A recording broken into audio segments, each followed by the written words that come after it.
देखिए आज का टॉपिक है हमारा चुंबकीय पदार्थ, मैग्नेटिक मटेरियल्स।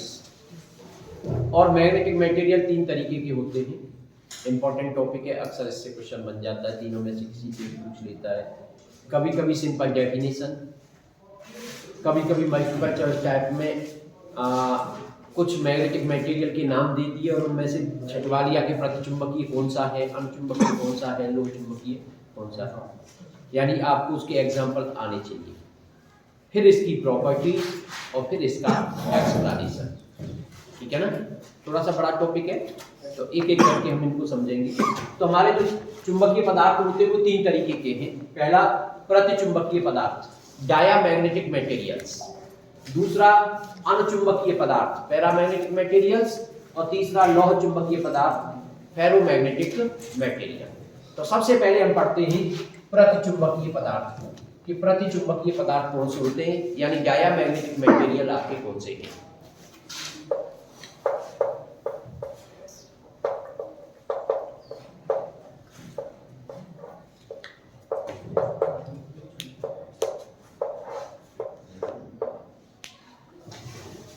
चार पॉइंटों में इसको समझेंगे। पहला, इसकी डेफिनेशन।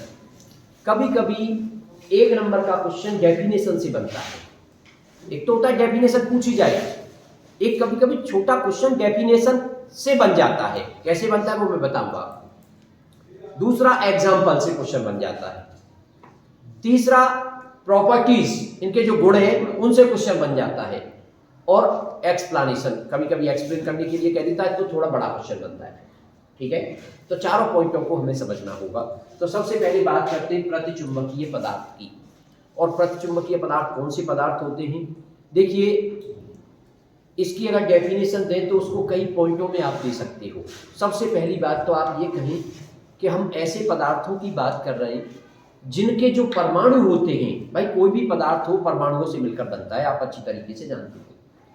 तो प्रतिचुंबकीय पदार्थ ऐसे पदार्थ हैं जिनके जो परमाणु होते हैं उन परमाणुओं का मैग्नेटिक डायपोल मोमेंट जीरो होता है। मैग्नेटिक डायपोल मोमेंट का मतलब उनका चुंबकीय द्विध्रुव आघूर्ण, जिसको कि आप कैपिटल एम से प्रदर्शित करते थे, तो कैपिटल एम की वैल्यू जीरो होती है। किनकी? परमाणुओं की। यानी ये ऐसे पदार्थ हैं जिनके परमाणुओं के अंदर कोई भी चुंबकीय द्विध्रुव आघूर्ण नहीं होता, चुंबकीय द्विध्रुव आघूर्ण की वैल्यू जीरो होती है। तो कभी कभी यही क्वेश्चन बन जाता है कि बताइए कौन से पदार्थ हैं जिनके चुंबकीय परमाणुओं का चुंबकीय द्विध्रुव आघूर्ण शून्य होता है। तो परमाणुओं का जो चुंबकीय द्विध्रुव आघूर्ण शून्य होता है वो प्रतिचुंबकीय पदार्थ का होता है, डायामैग्नेटिक मटेरियल का होता है। दूसरी बात, परिभाषा में चल रहे हैं अभी।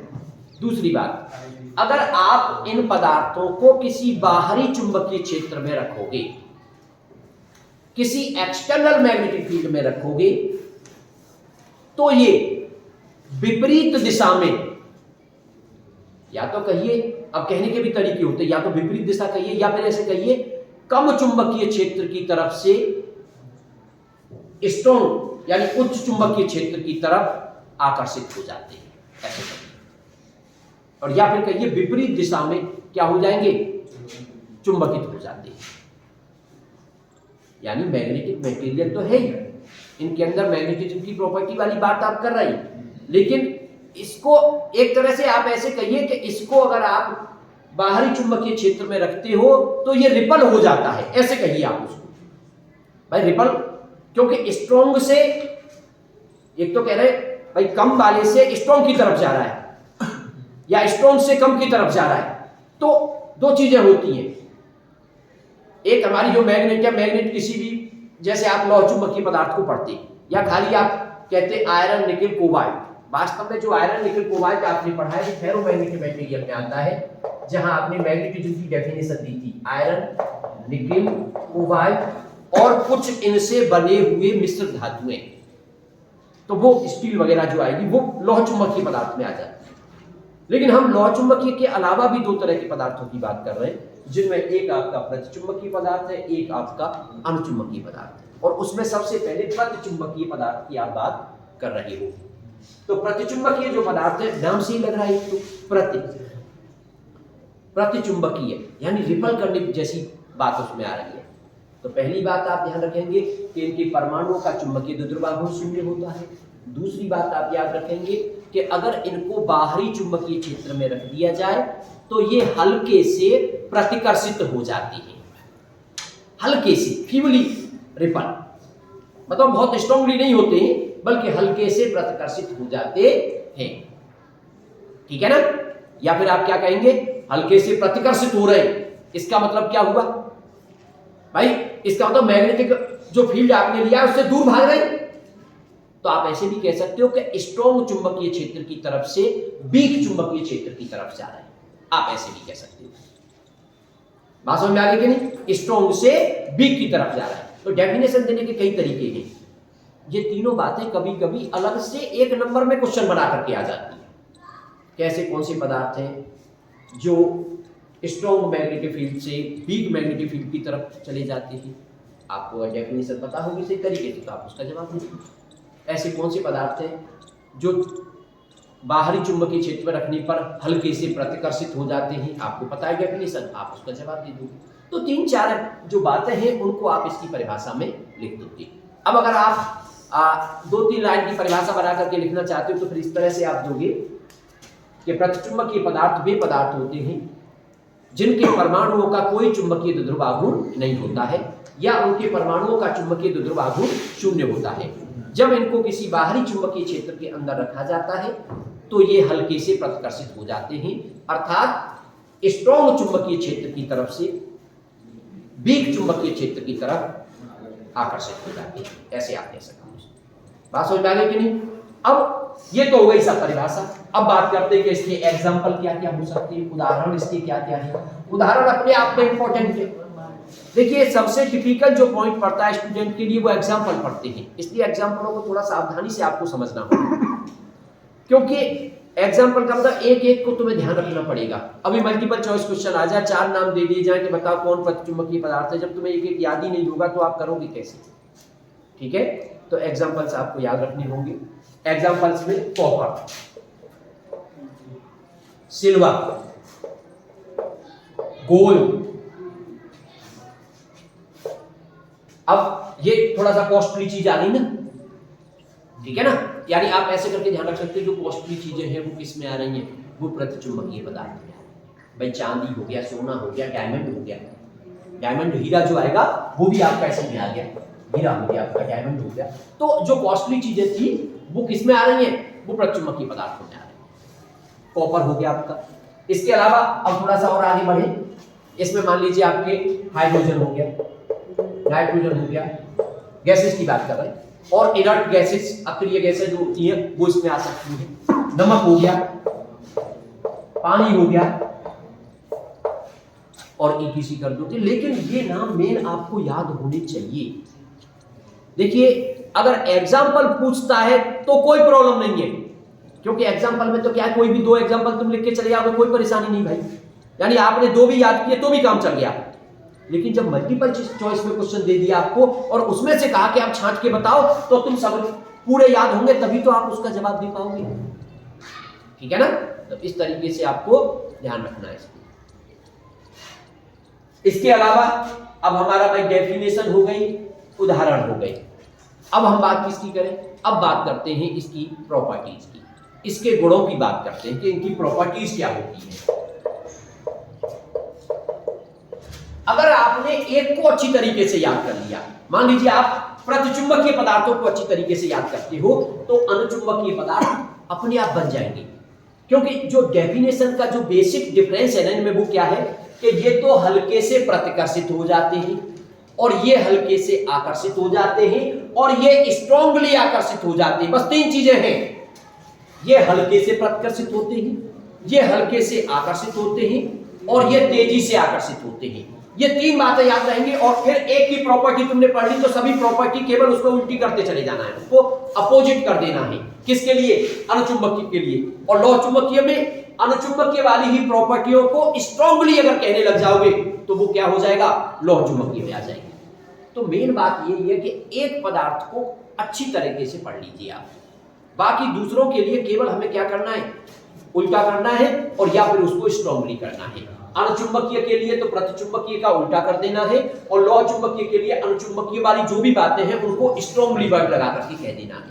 जैसे इसमें कह रहे हो कि हल्के से आकर्षित होते, इसमें कह देंगे तेजी से आकर्षित होते, और सारी चीजों में इसी तरह से वर्ड लगा करके हम उसको डिफाइन कर सकते हैं। तो मेन बात है, एक पहले वाले किसी भी इसको आप अच्छी तरीके से समझ लीजिए। तो सबसे पहले मैं पहले प्रॉपर्टीज की बात करता हूं। तो पहला पॉइंट, अब पहले पॉइंट में अब इसमें कई तरह की चीजें होती हैं। देखिए ऐसा नहीं है कि हमारे जो अणुचुंबकीय या प्रतिचुंबकीय पदार्थ होते हैं वो केवल सॉलिड फॉर्म में होते हैं। सॉलिड फॉर्म में भी हो सकते हैं, वो लिक्विड भी हो सकता है, जैसे आप पानी का भी नाम ले रहे हो, लिक्विड फॉर्मेट में भी हो सकता है, वो गैसियस स्टेट में भी हो सकता है, गैसेस के फॉर्म में भी हो सकता है, तो किसी भी तरीके का वो हो सकता है, ठीक है। और वैसे देखो एक बात मैं बता दूं आपको, प्रतिचुंबकीय का जो गुण होता है ना, ये तो लगभग सभी पदार्थों में होता है। जितने भी पदार्थ होते हैं ना, सब में प्रतिचुंबकीय का गुण पाया जाता है। बस ये है कि वो गुण, जैसे आप अणुचुंबकीय की बात करोगे तो उनमें भी प्रतिचुंबकीय का गुण है, लेकिन वो गुण उनके अंदर छुप जाता है। जैसे मैं एक एग्जांपल देता हूं आपको। मान लीजिए कोई भी व्यक्ति ऐसा नहीं है जिसके अंदर केवल अच्छाई अच्छाई हो, सभी के अंदर कुछ अच्छाइयां होती है, कुछ बुराइयां होती है। लेकिन जिस व्यक्ति के अंदर अच्छाइयां ज्यादा हैं, उसकी बुराई वाली जो चीज है वो ढक गई, और जिसके अंदर बुराइयां ज्यादा हैं उसकी जो अच्छाई वाली चीज है वो ढक गई। तो प्रतिचुंबकीय पदार्थ का जो गुण है वो सभी पदार्थों में होता है, लेकिन वो जो अणुचुंबकीय की तरह बिहेव करेगा या लौह चुंबकीय की तरह बिहेव करेगा, उसके अंदर जो प्रतिचुंबकत्व वाला गुण है वो क्या हो गया है, वो दब गया है, वो छुप गया है। बात समझ में आ गई? अब चलिए खैर आगे चलते हैं। तो अब हम प्रॉपर्टीज की बात करते हैं। तो प्रॉपर्टीज की बात करें, सबसे पहले मान लीजिए हम चुंबकीय बल रेखाओं के प्रदर्शन की बात करते हैं। मान लो ये कोई आपका पदार्थ है और ये पदार्थ प्रतिचुंबकीय पदार्थ है, और आपने इसको किस में रखा हुआ है, किसी बाहरी चुंबकीय क्षेत्र में आपने रखा है, जो कि चुंबकीय क्षेत्र इस तरीके से था। ये चुंबकीय बल रेखाएं थी। तो जब प्रतिचुंबकीय पदार्थ को इस तरह की बल रेखाओं के अंदर रखा जाएगा तो ये उन बल रेखाओं को प्रतिकर्षित करेगा, यानी इस पदार्थ के अंदर जो बल रेखाएं होंगी वो बाहर के कंपैरिजन में दूर दूर हो जाएंगी। यानी आप उनको ऐसे नहीं बनाओगे इस तरीके से, ये बनाना गलत होगा। बल्कि प्रतिचुंबकीय पदार्थ है तो बल रेखाएं दूर भागने की कोशिश करेंगी। यानी आप जो सही फिगर बनेगा वो कैसा होगा, जैसे ये यहां से तो ये एक तरह से ऐसे करके हो गई, ये यहां से तो ये एक तरह से ऐसे करके हो गई, यानी दूर भागी। बाहर जैसे बाहर दिखा रहे हो तो बाहर वो जितनी पास पास थी, अब उस पदार्थ के अंदर वो अब उतनी पास पास नहीं रहेगी। बात समझ में आ गई कि नहीं? बल्कि वो थोड़ी सी दूर, क्योंकि नाम ही उसका है प्रतिकर्षित कर रहा है, इसका मतलब क्या है, थोड़ा सा दूर भगा रहा है। तो जो बल रेखाएं होंगी तो ऐसा फिगर जिसमें, अब कभी कभी फिगर देकर के पूछ लेता है कि इनमें से कौन सा फिगर ऐसा है जो प्रतिचुंबकीय पदार्थ को प्रदर्शित कर रहा है, तो आप उस फिगर को चूज करोगे जिसमें बल रेखाएं बाहर वाली बल रेखाओं के कंपैरिजन में कम दिखाई दे रही हो, या ऐसे लग रहा हो रिपल हो रही है, ऐसे लग रहा हो उससे दूर भागने की कोशिश कर रही है, वो वाला पदार्थ आपका हो जाएगा प्रतिचुंबकीय पदार्थ। पहला पॉइंट क्लियर। दूसरी बात देखिए, दूसरी बात क्या है, मान लीजिए कहीं पर चुंबकीय, यही है, ये चुंबकीय क्षेत्र है यहां पर, या आप ऐसे करके दिखा रहे हो कि ये एक नॉर्थ था और एक ये साउथ था, तो नॉर्थ से साउथ की तरफ चुंबकीय बल रेखाएं दिखा रही हो आप, ठीक है। अब आप एक पदार्थ लेके आई, प्रतिचुंबकीय पदार्थ का टुकड़ा लेके आई। कोई भी टुकड़ा जब हम लाते हैं, मान लो वो टुकड़ा इस तरीके का है कि उसकी लंबाई ज्यादा है और चौड़ाई उसकी कम है, और जब आप इस पदार्थ को इसके अंदर लेकर के आओगे, मान लो आपने ऐसे रखा, तो ये अपने आप ऑटोमेटिकली चुंबकीय बल रेखाओं के लंबवत हो जाएगा, यानी उसकी जो लंबाई होगी वो चुंबकीय बल रेखाओं के लंबवत हो जाएगी। उस टुकड़े की जो लंबाई वाला पोर्शन होगा वो चुंबकीय बल रेखाओं के लंबवत हो जाएगा अपने आप ऑटोमेटिकली, ठीक है। ये प्रॉपर्टीज, तो पहली प्रॉपर्टी समझ में आ गई कि चुंबकीय बल रेखाएं उसमें प्रतिकर्षित होंगी, यानी उस पदार्थ के अंदर चुंबकीय बल रेखाएं कम होंगी बाहर के कंपैरिजन में। दूसरी प्रॉपर्टी क्या हुई, वो जो लंबाई है उसकी पदार्थ की, वो लंबाई चुंबकीय बल रेखाओं के लंबवत हो जाएगी। तीसरी बात, तो दूसरा पॉइंट क्लियर हमारा। तीसरा, और देखिए ध्यान देना है हमें यहाँ, क्योंकि सेम प्रॉपर्टीज आप पढ़ोगे कहां पर, अणुचुंबकीय में। अब अनुचुंबकीय के लिए मैं हालांकि वही बताऊंगा, पर फिर भी एक कंपैरिजन करने के लिए यहां बता रहा हूं। जब अनुचुंबकीय पदार्थ आएगा तो ये बल रेखाएं दूर दूर नहीं होगी बल्कि और पास पास हो जाएगी, यानी बाहर के कंपैरिजन में उसके अंदर पास हो जाएगी, अट्रैक्ट करेगा। यानी उसमें सिचुएशन ऐसे दिखाओगे, ऐसे पदार्थ है, ये ऐसे जा रही थी तो इसमें ऐसे करके दिखाओगे, ऐसे करके, तो थोड़ा सा बाहर के कंपैरिजन में क्या हो जाएगी, फिर वो पास पास हो जाएगी कि नहीं हो जाएगी, तो इस तरीके से दिखाओगे उसमें। और जब आप उसको यहां रखोगे, ऐसे करके रख दोगे ना, तो वो घूम के उसके अनुदिश हो जाएगा, लंबाई सीधी हो जाएगी उसमें। तो उल्टा हो रहा है ना, जो हमारा प्रतिचुंबकीय में हो रहा था उसके अपोजिट हो रहा है ना उसमें। तो इस तरह से हम ध्यान देंगे, बड़ा आसान हो जाएगा दोनों की प्रॉपर्टीज को बताना, दोनों की डेफिनेशन को बताना। तो दूसरा पॉइंट क्लियर हो गया भाई हमारा। तीसरा पॉइंट, मान लीजिए लिक्विड फॉर्मेट में हमने कोई प्रतिचुंबकीय पदार्थ लिया, जैसे पानी को कह रहे पानी लिया, और अब आपने उसको एक यू टाइप की नली में भर दिया है। ये यू ट्यूब है, इस नली के अंदर पानी भरा हुआ है, नली के अंदर पानी भरा हुआ है। जब भी आप किसी नली में पानी भरते हो या कोई लिक्विड भरते हो, तो जो तल होता है ना, फ्री सरफेस, वो दोनों में एक जैसा रहता है। ऐसा नहीं हो सकता अपने आप के एक में तो नीचे हो जाए और एक में ऊपर हो जाए। जब आप पानी, मतलब आपने 5-6 पाइप लिए और उन 5-6 पाइप को आपस में कनेक्ट कर दिया है और फिर पानी डाले, तो सभी में पानी का लेवल जो रहेगा, वाटर लेवल सभी में सेम रहेगा। इसका मतलब इसमें तुम पानी डालोगे तो दोनों जो उसके एंड हैं उनमें वाटर लेवल सेम रहेगा। लेकिन अब आपने क्या कर दिया, अब ये भरा क्या है इसमें, ये प्रतिचुंबकीय पदार्थ भरा हुआ है। अब आपने एक मैग्नेटिक फील्ड अप्लाई कर दिया यहाँ पे, नॉर्थ और साउथ।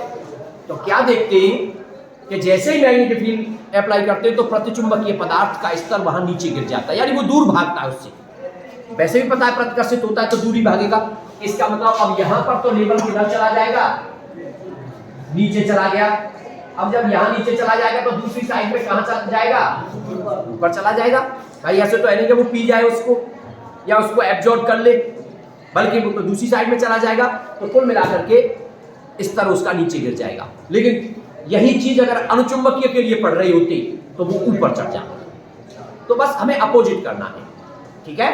तो ये चीजें थोड़ी सी ध्यान रखनी है। नेक्स्ट पॉइंट देखिए, 2 वर्ड पढ़े आपने पिछले वीडियो में, पिछले टॉपिक में मैंने आपको 5-6 डेफिनेशन पढ़ाई थी, और 5-6 डेफिनेशन में लास्ट वाला हमारा जो टॉपिक था वो था म्यू आर और काई एम में रिलेशन।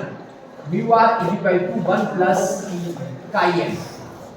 ये आपकी है आपेक्षिक चुंबकशीलता, और वो वाला है आपका, ये वाली है चुंबकीय प्रवृत्ति, मैग्नेटिक ससेप्टिबिलिटी।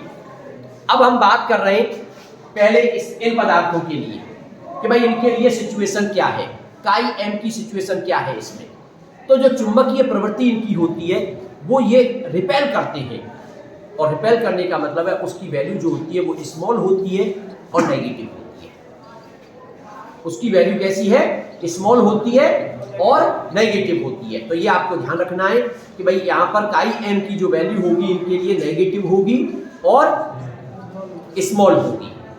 अब काई एम की वैल्यू जब नेगेटिव हो जाएगी और स्मॉल हो जाएगी तो म्यू आर की बात करें कि म्यू आर क्या हो जाएगा।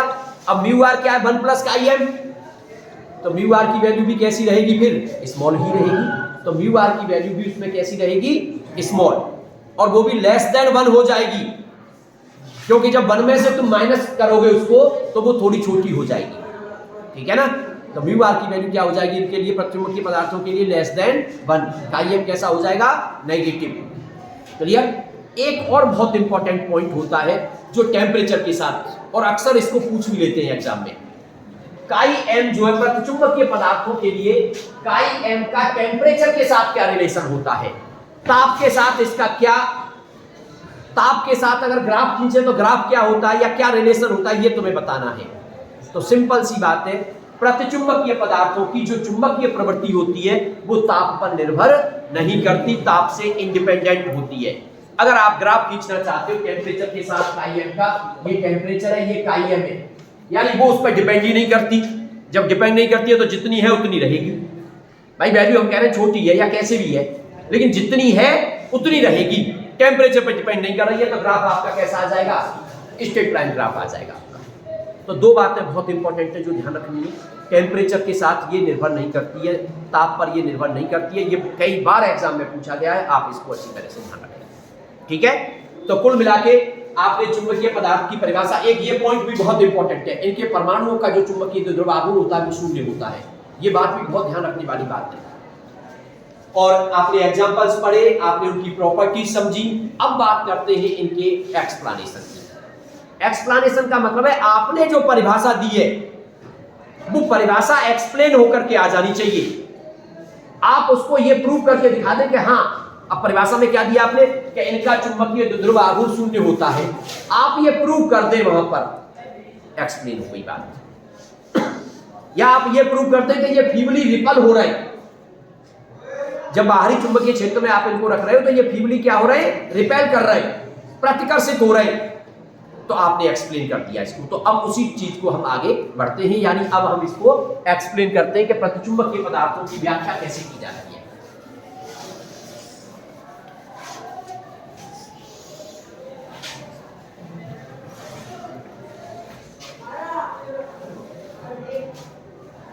देखिए, इनको एक्सप्लेन करने के लिए, इसकी व्याख्या देने के लिए जो सबसे पहला पॉइंट आपको ध्यान रखना है वो क्या है। सबसे पहला जो पॉइंट ध्यान रखना है कि भाई प्रतिचुंबकीय पदार्थ मोस्टली ऐसे होते हैं जिनके परमाणुओं में इलेक्ट्रॉनों की जो संख्या होती है वो सम होती है। सबसे पहला पॉइंट एक्सप्लेन करने के लिए मोस्टली बात कही जा रही है कि प्रतिचुंबकीय पदार्थ मोस्टली ऐसे होते हैं जिनके परमाणुओं में इलेक्ट्रॉनों की संख्या सम होती है। तो कैसे होते हैं इलेक्ट्रॉन? इलेक्ट्रॉनों की संख्या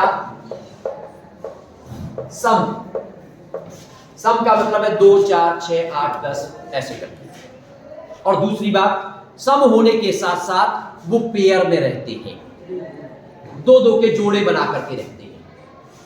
बात समझ में आ गई? और पेयर में उनका एक्चुअल में होता क्या है, कोई भी पदार्थ हो, आपका प्रतिचुंबकीय पदार्थ, अणुचुंबकीय पदार्थ, इन पदार्थों में जो चुंबकीय द्विध्रुव आघूर्ण होता है उसमें दो तरह के चुंबकीय द्विध्रुव आघूर्ण होते हैं, क्योंकि यहां जो मोशन होता है इलेक्ट्रॉनों का वो दो तरह का मोशन होता है, एक ऑर्बिटल मोशन और एक स्पिन मोशन। ऑर्बिटल मोशन का मतलब ऐसे करके रोटेट करना ऑर्बिट में, स्पिन का मतलब अपनी एक्सिस पे रोटेट करना, स्पिन करना। तो यहाँ m जो होता है वो दो तरीके का m होता है, एक तो ऑर्बिटल मोशन की वजह से मान लो ml, और दूसरा स्पिन मोशन की वजह से मान लीजिए ms। तो जो टोटल m होगा वो दोनों के सम के बराबर हो जाएगा। और वास्तव में ऑर्बिटल वाला जो पोर्शन होता है वो केवल 10% होता है, बाकी ms स्पिन मोशन जो होता है वो 90% होता है। ये भी कई बार एग्जाम में इस तरह की बातें भी पूछ ली गई हैं। स्पिन मोशन का जो रोल होता है वो बहुत ज्यादा होता है, ऑर्बिटल मोशन का जो रोल होता है वो कम होता है।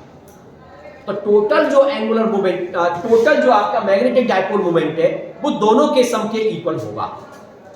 अब हमें पहले तो ये समझना है कि भाई इनके परमाणुओं में जो m है वो जीरो क्यों होता है, पहले तो उस बात को समझना है, m की वैल्यू जीरो कैसे हो जाती है।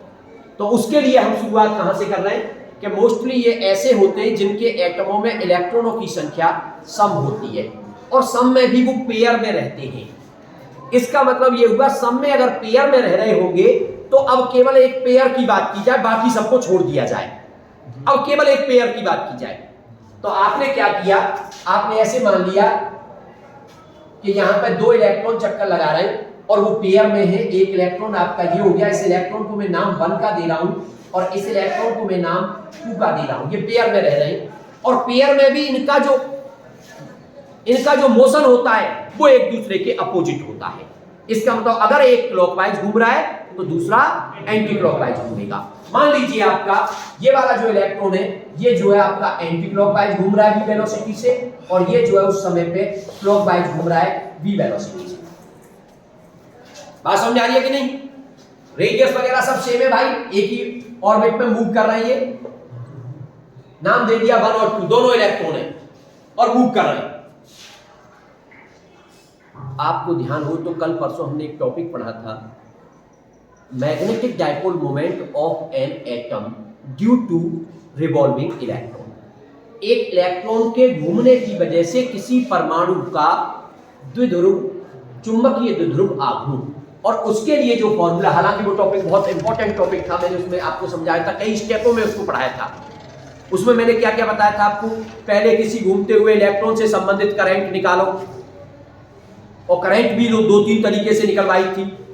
फिर घूमता हुआ इलेक्ट्रॉन एक करंट की तरह बिहेव करता है, यानी करंट कैरिंग लूप बन गई, तो उसका चुंबकीय द्विध्रुव आघूर्ण हो गया M=IA। n तो लेंगे नहीं, IA, और IA की वैल्यू निकाल करके उसे सॉल्व किया था, तो वो फॉर्मूला आपका निकल के आया था M=1/2 EVR। अब आपको ध्यान आ गया होगा, यानी किसी भी घूमते हुए इलेक्ट्रॉन का जो चुंबकीय द्विध्रुव आघूर्ण होता है वो M= होता है 1/2 EVR। अब आप क्या देख रहे हो, आप देख रहे हो कि भाई दो इलेक्ट्रॉन जो आपस में पेयर में थे, एक क्लॉकवाइज घूम रहा था, एक एंटी क्लॉकवाइज घूम रहा था। इसका मतलब इस वाले इलेक्ट्रॉन का, यानी पहले इलेक्ट्रॉन का M1 कितना हुआ, 1/2 EVR, और दूसरे वाले का कितना हुआ, M2 हुआ 1/2 EVR। लेकिन अब बात आएगी M1 और M2 की डायरेक्शन बताओ, और M1 और M2 की डायरेक्शन की जब बात आई थी तो मैंने डायरेक्शन को आपको बड़ी अच्छी तरीके से समझाया था। कोई बात नहीं है, भूल भी गए तो दोबारा ध्यान दीजिए। देखिए, पहले मैं नोट करके फिर वही जा रहा हूं। एक करंट कैरिंग लूप है, और करंट कैरिंग लूप में मान लो करंट आपकी फ्लो हो रही है क्लॉकवाइज, क्योंकि मैग्नेटिक डायपोल, देखिए जब भी आप कोई चीज भूलते हो, मैग्नेटिज्म में जब भी आप कोई चीज भूलते हो ना, तुरंत इलेक्ट्रोस्टैटिक में चली जाया करो, क्योंकि यहां जो भी चीजें हो रही हैं वो इलेक्ट्रोस्टैटिक से कंपैरिजन हो रहा है। और इलेक्ट्रोस्टैटिक चूंकि पहला चैप्टर होता है, उसको आप स्टूडेंट वैसे ही सीरियस होकर के पढ़ता है, तो वो उसके माइंड में रहता है, उसका रिवीजन भी ज्यादा बार हो जाता है। तो जब भी मैग्नेटिज्म में प्रॉब्लम आए, इलेक्ट्रोस्टैटिक में चली जाओ। एम की डायरेक्शन की जब भी परेशानी आ रही है, पी की डायरेक्शन पर चले जाओ, विद्युत द्विध्रुव आघूर्ण की डायरेक्शन पर चले जाओ, और विद्युत द्विध्रुव आघूर्ण की डायरेक्शन होती थी नेगेटिव से, और यहां पर जो डायरेक्शन की बात आती है, south pole as a negative pole और north pole as a positive pole, इसका मतलब direction from south to north. अब साउथ और नॉर्थ ये आप जानते हो कि अगर करंट हमारी है क्लॉकवाइज, तो ये पोल बन गया साउथ, और दूसरी साइड से वो पोल बन जाएगा। इसका मतलब इसमें एम की जो डायरेक्शन हो गई वो हो गई अंदर की तरफ। अब बात समझ में आ गई कि नहीं, यानी साउथ से नॉर्थ की डायरेक्शन होती है, तो डायरेक्शन निकाल लोगे। अब वही चीज यहां पे आई है, हालांकि वो तो हमें वैसे ही दिख रहा है। क्यों दिख रहा है कि एक क्लॉकवाइज घूम रहा है, दूसरा एंटी क्लॉकवाइज घूम रहा है, तो सीधी सी बात है, डायरेक्शन एक दूसरे के क्या नहीं है, अपोजिट। इसलिए नेट मैग्नेटिक डायपोल मोमेंट निकालोगे तो M हो जाएगा M1 - M2, और वैल्यू दोनों की सेम है, तो कितना आ गया M की वैल्यू 0।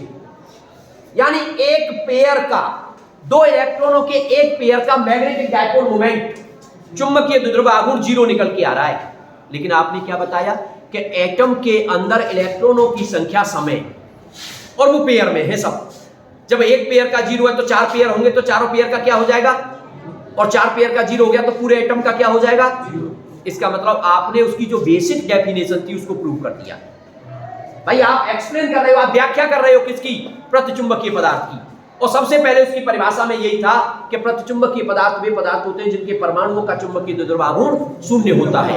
और आप उस चीज को आपने बता दिया कि 0 क्यों होता है, और उसका बेसिक कॉन्सेप्ट आया कहां से है कि इनके अंदर इलेक्ट्रॉनों की संख्या सम होती है, और सम में भी पेयर में रहते हैं, और पेयर में भी अपोजिट डायरेक्शन में रिवॉल्व करते हैं। उनकी जो डायरेक्शन होती है वो हमेशा क्या होती है, एक क्लॉकवाइज तो दूसरा, और वहीं से तुम इसको निकाल के बता दोगे हाँ एम क्या हो जाएगा, 0 हो जाएगा। तो पहली बात क्लियर भाई।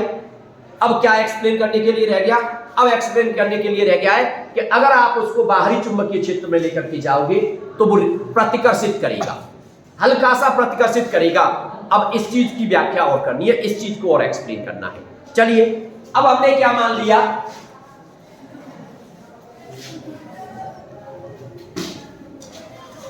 अब हमने मान लिया कि यहां पर कोई, जहां पर हमारे ये इलेक्ट्रॉन चक्कर लगा रहे हैं उस जगह पर कोई बाहरी चुंबकीय क्षेत्र है, और बाहरी चुंबकीय क्षेत्र मान लो इस ब्लैक बोर्ड के अंदर की तरफ है।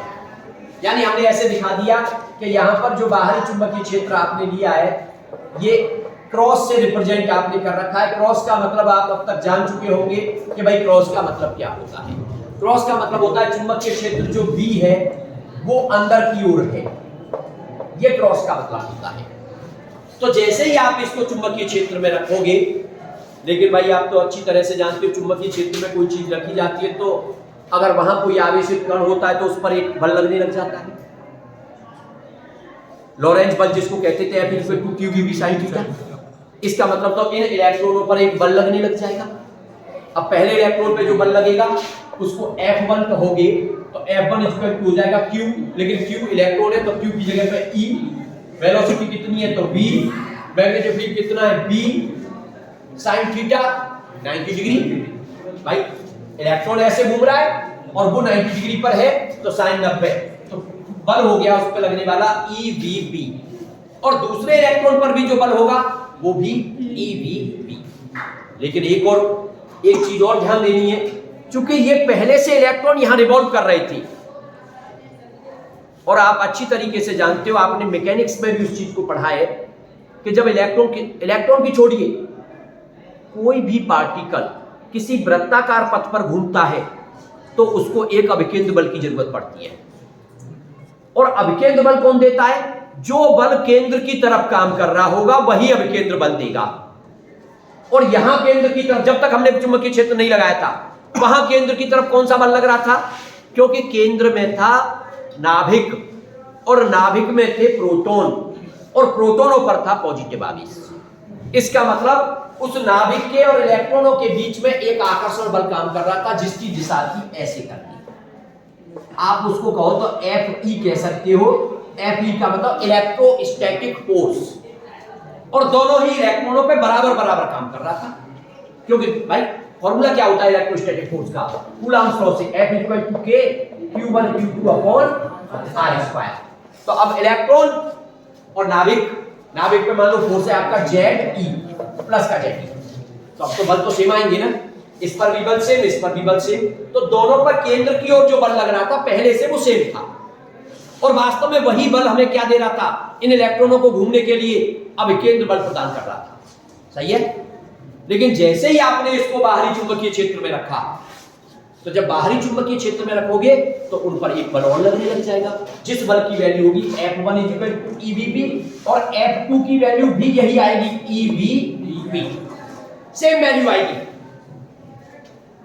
लेकिन डायरेक्शन की बात की जाए अब, और मैंने ये कहा था मैग्नेटिज्म में जब भी तुम लोगों को परेशानी आनी है वो डायरेक्शन में आनी है, और उसके लिए लॉ भी हम बार बार बताते रहे हैं, इसलिए आप बीच बीच में उनका अभ्यास करते रहा करो। तो देखिए किसी आवेशित कण पर बल की दिशा निकालने के लिए दो नियम थे, एक तो फ्लेमिंग लेफ्ट हैंड रूल, लेकिन मैंने कहा था फ्लेमिंग रूल की बजाय आप right hand palm rule number 2 लगाया करो, वो ज्यादा बेटर होता है। Right hand palm rule number 2 में क्या करते हो? सभी उंगलियों को चुंबकीय क्षेत्र की तरफ कर दिया करो और अंगूठे को गति की तरफ कर दिया करो, तो हथेली जिधर आएगी वही बल की दिशा है। तो चुंबकीय क्षेत्र अंदर की तरफ, अंगूठा मान लो पहले इलेक्ट्रॉन पे निकालना है तो पहले इलेक्ट्रॉन पे अंगूठा गति की दिशा में, तो हथेली किधर आ रही है? अंदर की तरफ। लेकिन मैंने एक बात और बताई थी, क्योंकि ये गलती स्टूडेंट से बहुत होती है। मैंने एक बात बताई कि ये जो नियम बताए जा रहे हैं ये धनावेशित कणों के लिए बताए जा रहे हैं। समझ रहे हो ना बात को? ये जो नियम बताए जाते हैं वो धनावेशित कणों के लिए बताए जाते हैं। जैसे प्रोटॉन होता, अल्फा पार्टिकल होता, कोई दिक्कत नहीं। लेकिन इलेक्ट्रॉन ऋणावेशित कण है, तो जब आप इस नियम से डायरेक्शन निकालो तो डायरेक्शन जो आ रही हो, इलेक्ट्रॉन है अगर वो नेगेटिव पार्टिकल है वो, तो डायरेक्शन को उल्टा कर लिया करो। इसका मतलब आप इस पे देख रहे हैं तो दिशा अंदर की तरफ Fe की तरफ आ रही है, लेकिन इलेक्ट्रॉन होने की वजह से दिशा हो जाएगी बाहर की तरफ। यानी इस पर जो बल की दिशा हो गई Fm कह देता हूं मैं इसको, मैग्नेटिक फोर्स है इसलिए दिशा हो गई बाहर की तरफ। बताइए बात समझ में आई कि नहीं? सेम चीज किस पे करोगे? दूसरे वाले इलेक्ट्रॉन पे। दूसरे वाले इलेक्ट्रॉन पे भाई किधर आ रही है? बाहर की तरफ, लेकिन ये भी इलेक्ट्रॉन है तो दिशा किधर हो जाएगी? अंदर की तरफ F। अब देखिए क्या हो गया, जब तक इनको आपने एक्सटर्नल फील्ड में नहीं रखा था तब तक दोनों पे बराबर बराबर बल लग रहा था, Fe। लेकिन जैसे ही आपने इनको बाहरी चुंबकीय क्षेत्र में रखा, अब बल की दिशाएं बदल गई, बल की सिचुएशंस बदल गई, क्योंकि इस पर जो बल हुआ एक अंदर की तरफ लग रहा है तो एक, इसका मतलब अब मैच बल लगेगा इन दोनों का, और इस पे जो बल लग रहा है वो दोनों ही एक ही तरफ लग रहे हैं। इसका मतलब पहले वाले पे तो बल हो गया Fe माइनस Fm, ये तो पहले वाले पे हो गया, पहले इलेक्ट्रॉन पे। और दूसरे इलेक्ट्रॉन पे जो बल हो गया F2, तो वो हो गया Fe प्लस Fm। तो जो बल लग रहे थे पहले बराबर बराबर, अब वो बल चेंज हो गए। पहले वाले पे बल क्या हो गया कम, और दूसरे वाले पे बल क्या हो गया, जो कि केंद्र की तरफ लग रहा है। और केंद्र की तरफ अब ये बल लग रहा है, इस पे ये वाला बल लग रहा है। कौन सा ज्यादा है, दूसरी वाली पे। और केंद्र की तरफ जो बल लगता है ना, वही हमें अभिकेंद्र बल प्रदान करता है।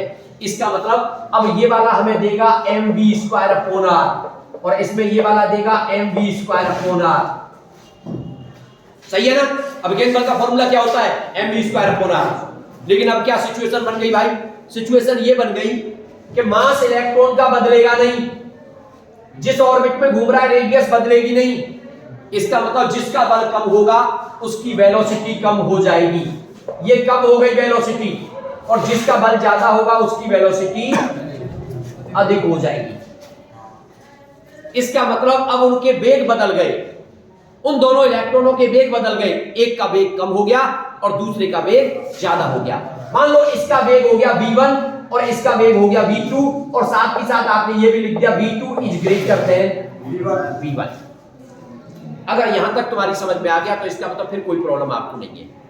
एक बात दोबारा थोड़ा सा ध्यान से देख लीजिए, जैसे ये बाहरी चुंबकीय क्षेत्र में रखा है, इनमें बल लगने लग गए हैं, लेकिन हमने बलों की दिशा निकाली किससे, right hand palm rule number 2 से, या फ्लेमिंग लेफ्ट हैंड रूल से निकाल सकते हो।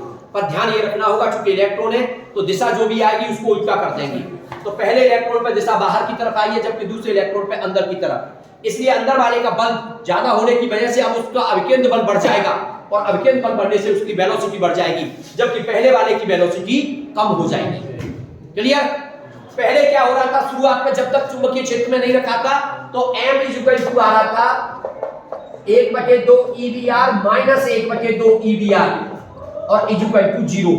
लेकिन अब सिचुएशन बदल गई।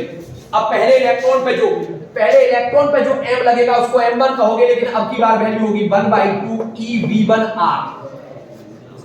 वेलोसिटी बदल गई उसकी, अब EVR नहीं रहा, और दूसरे वाले का जो मैग्नेटिक डायपोल मोमेंट होगा वो होगा 1/2 EV2R। और आप कह रहे हैं कि V2 is greater than V1, तो आप ये भी कह सकते हो M2 is greater than M1।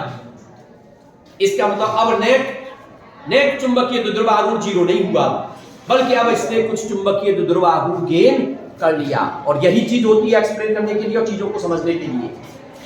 कोई पदार्थ चुंबकीय द्विध्रुव आघूर्ण गेन कर रहा है, इसका मतलब वो चुंबकित हो रहा है, वो चुंबक बन रहा है।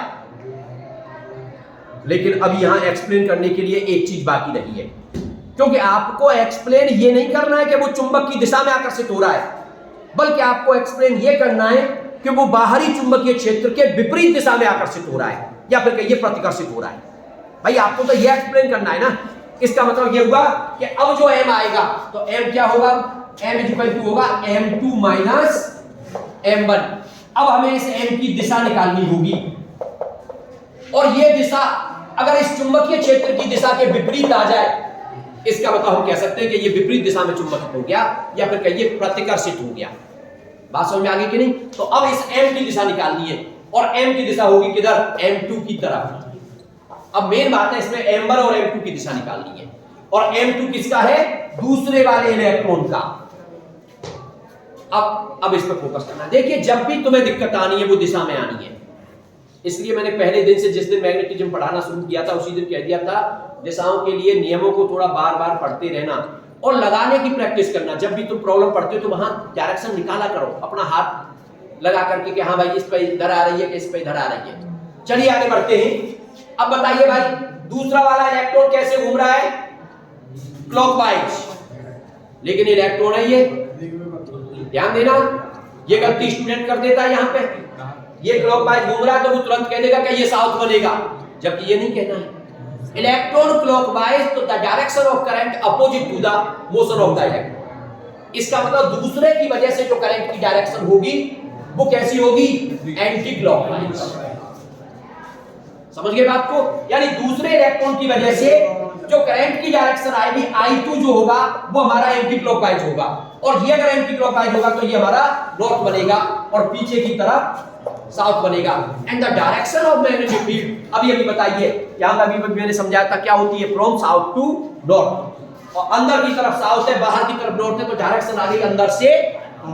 तो M2 की जो डायरेक्शन आई वो अंदर से बाहर आई, जबकि M1 की डायरेक्शन निकालोगे तो वो अंदर की तरफ आएगी, लेकिन M2 बड़ा है इसलिए M की जो डायरेक्शन होगी वो M2 की तरफ होगी। इसका मतलब यहां पर जो M की डायरेक्शन आई है वो क्रॉस की बजाय क्या हो गई, M की डायरेक्शन डॉट हो गई, यानी ऊपर की तरफ हो गई। ऊपर ना कह के उसको बाहर कहिए, आउटवर्ड बोलते हैं, बाहर की तरफ हो गई, और बाहर की तरफ होने का मतलब इस B के अपोजिट हो गई, और अपोजिट होना ही इस बात को बता रहा है कि बाहरी चुंबकीय क्षेत्र में रखने पर ये विपरीत दिशा में क्या हो गया है, आकर्षित हो गया, या कहिए ये प्रतिकर्षित हो गया। बताइए क्लियर हुआ कि नहीं? तो हमें इन चीजों को थोड़ा समझना होगा। एक कि अगर एक्सप्लेनेशन को आप अच्छी तरीके से समझ जाओगे बाकी में इतनी दिक्कत नहीं आएगी। ये बहुत इंपॉर्टेंट पॉइंट है, इसको समझना बड़ा हर किसी के काम मुश्किल काम है थोड़ा सा। ये नहीं है कि भाई वैसे ही आप इसको समझने लग जाओ, इसलिए छोटी छोटी चीजों को लेते हुए आगे बढ़िए कि पहले एटम क्या है, एटम का डायपोल मोमेंट क्या है, फिर बाहरी फील्ड में रख रहे हैं तो जो दोनों इलेक्ट्रॉन है उनकी सिचुएशन क्या बन रही है, उन पर फोर्स की सिचुएशन क्या बन रही है। इस तरीके से आगे बढ़िए, अच्छी तरीके से आपकी समझ में आ जाएगा। तो इस तरीके से ये हमारा टॉपिक कंप्लीट है।